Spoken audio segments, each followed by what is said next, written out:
Myself, I believe that grief is the door to feeling for men. I used to think that excitement was the door to feeling.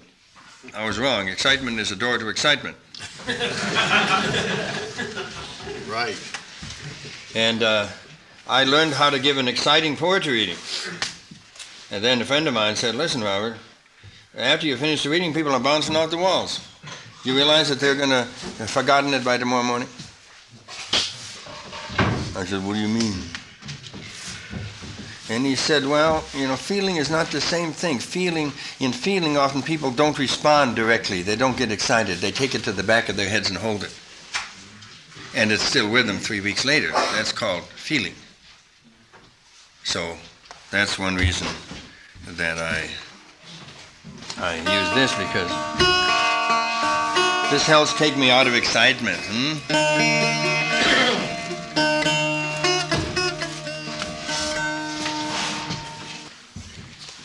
And as far as Blake says that every morning you should meet with your own energy.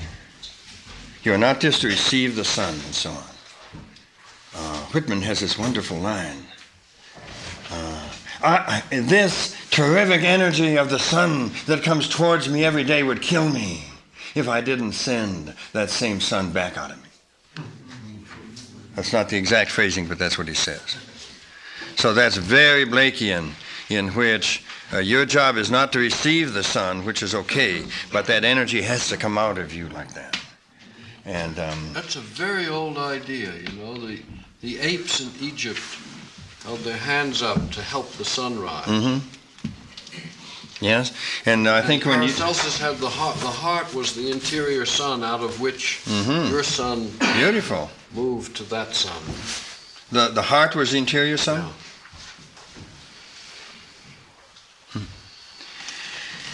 So, so when I do my morning poem for a long time now, it begins with a question, how do I live now without a father?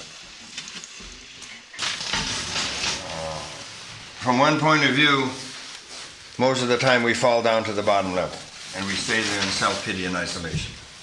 And 200 years ago, this was not true.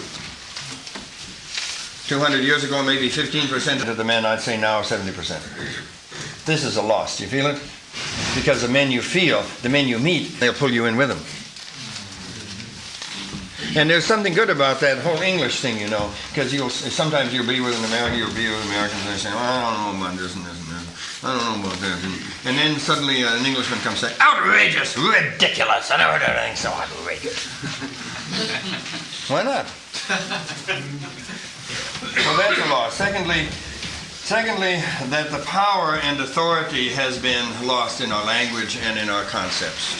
That the women have worked to make all forms of power and authority to be a bad thing, and the men have not yet moved to point out the positive sides of authority and bring that word back into the language in a positive way. And that's the thing that James is doing, which is infinitely valuable, so that the word power itself has lost energy.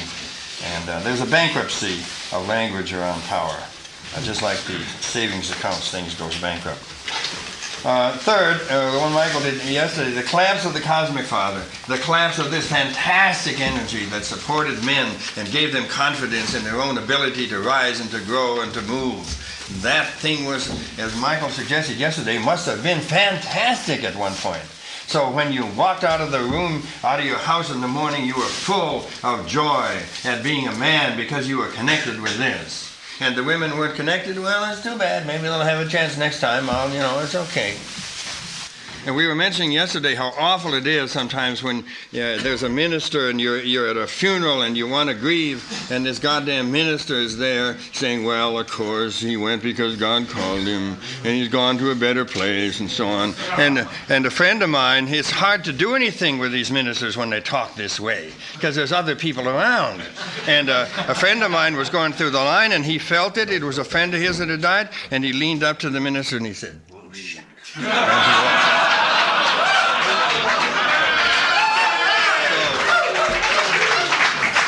There are ways without making a scene. So the minister had to go home with this little word ringing in his ears. I don't know if he told his wife about it or not. And the fourth one is the one that I brought up last night.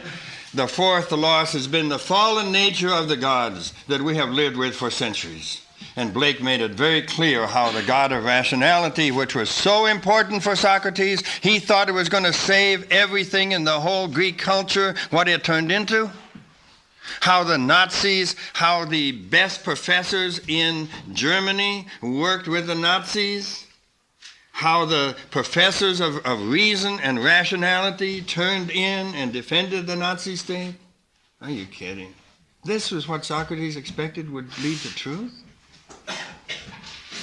And he isn't completely wrong either, because there is the Persian tradition that there's a difference between the practical intellect and the spiritual intellect. And in universities primarily there's a practical intellect. It's not the spiritual intellect. They don't want to touch it. So therefore, to some extent, we mustn't dismiss intellect completely at all, but just say that many gods around us have fallen. We are living in a godless world here with no gods, unfallen gods to support us. Blake says there's one, and the young male of creativity is still very strong and alive in every one of us. Blake says, either make your own system or be enslaved by another man's. Take your pick. You want to come here and be enslaved by my system? You better make your own, because you're in trouble. Because I'm going to lay this shit on you, and you better make up your own or you're finished. And at the same time, what it says is that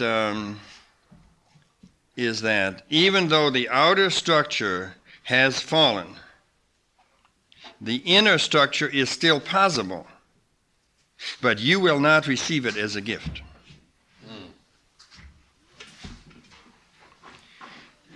You will not receive it as a gift. You're going to have to read, and you're going to have to study, and you're going to have to let the sun come out like this.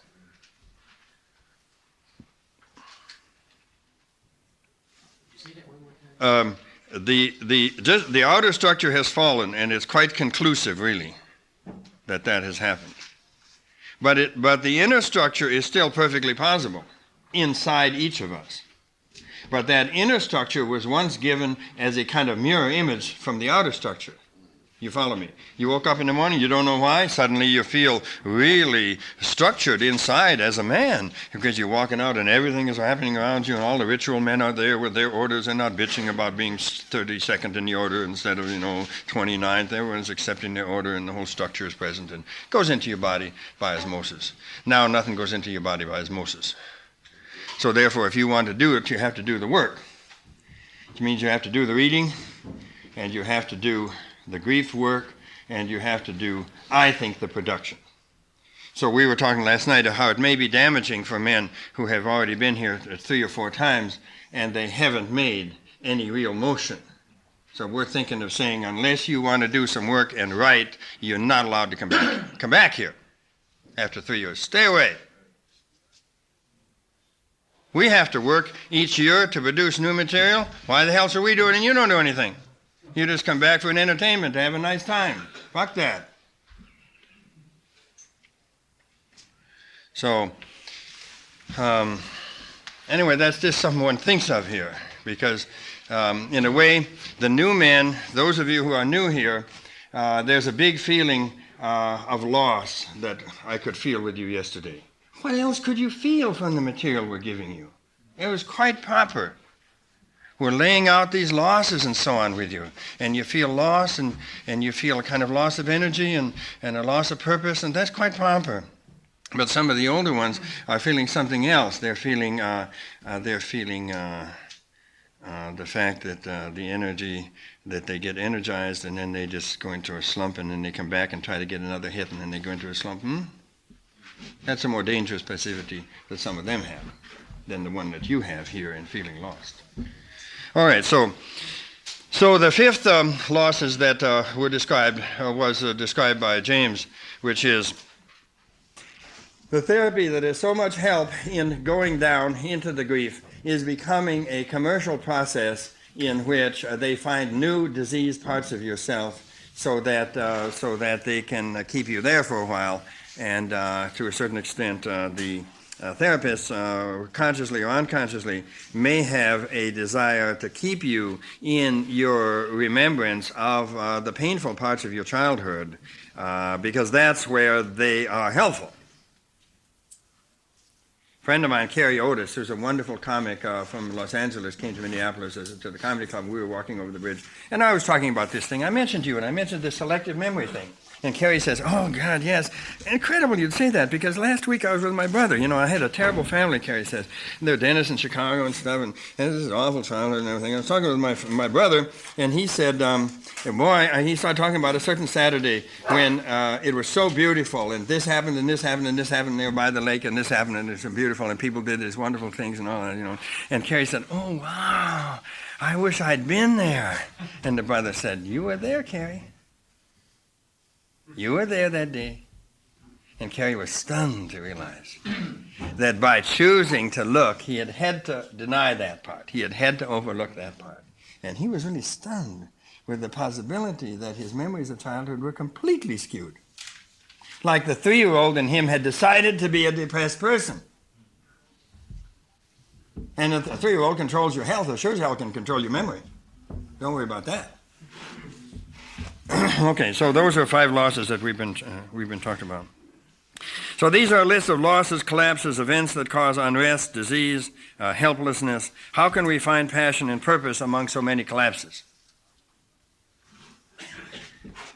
Well, Etheridge says, white is not black and facts are not fiction. So we have to look at these conditions clearly as facts before we can refine passion and purpose. I think that's right, don't you?